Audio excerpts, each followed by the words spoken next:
فلسطینی عوام اور اسرائیلی قابض افواج کے درمیان ہنگامہ خیز لڑائی کے مرکز میں ایک دلیر فلسطینی سپاہی رہتا تھا جس کا نام خلیل تھا۔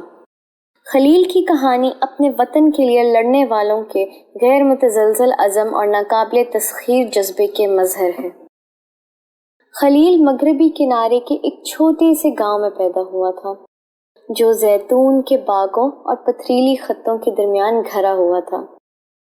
وہ اپنے لوگوں کے روزمرہ کی جدوجہد اور امنگوں کے درمیان پلا بڑھا۔ کم عمری سے ہی قبضے کی مشکلات کا مشاہدہ کیا۔ بچپن میں وہ اکثر اپنے بزرگوں کی کہانیاں، کھوئے ہوئے وطن کی کہانیاں اور آزادی کی تڑپ سنتے تھے جو ان کے دلوں میں مینار کی طرح جلتی تھی۔ اس کی پرورش ایک قریبی خاندان میں ہوئی تھی اور اس کے والدین نے اس کے اندر اپنے ورثے اور فلسطینی عوام کے حقوق اور وقار کے لیے لڑنے کی اہمیت پر فخر کا گہرا احساس پیدا کیا۔ خلیل کے بڑے بھائی طارق بھی آزادی پسند رہ چکے ہیں اور ان کی یادداشت اس مقصد کے مستقل یاد دہانی کے طور پر کام کرتی ہے جس کے لیے وہ دونوں لڑے تھے۔ خلیل نے 18 سال کی عمر میں مزاحمتی تحریک میں شمولیت اختیار کی۔ اس نے فوجی حکمت عملی کی سخت تربیت حاصل کی، لیکن یہ فلسطینی کاز پر ان کا غیر متزلزل یقین تھا جس نے انہیں الگ کر دیا۔ وہ نہ صرف اپنے وطن کی آزادی کے لیے لڑے بلکہ ان نسلوں کی امیدوں اور خوابوں کے لیے بھی لڑے جو بہت عرصے سے دبائے ہوئے تھے۔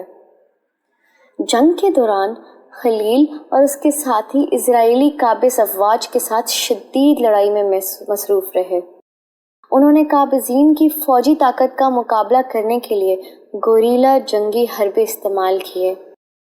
خلیل دوسرے بہت سے فلسطینی جنگجوؤں کی طرح روزانہ جنگ کی تلخ حقیقتوں کا سامنا کرتا تھا، دوستوں کا نقصان اور اپنے وطن کی تباہی۔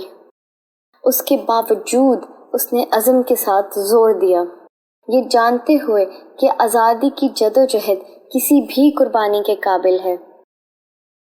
افسوسناک طور پر ایک خاص طور پر شدید لڑائی کے دوران خلیل جان لیوا زخمی ہوا۔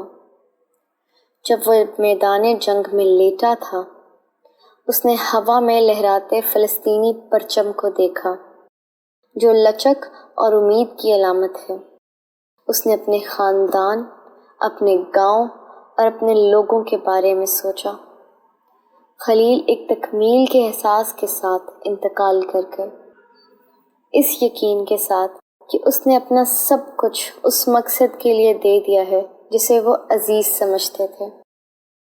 خلیل کی قربانی بے شمار دیگر فلسطینی سپاہیوں کی طرح اپنے وطن کے لیے لڑنے والوں کی غیر متزلزل جذبے کی علامت تھی۔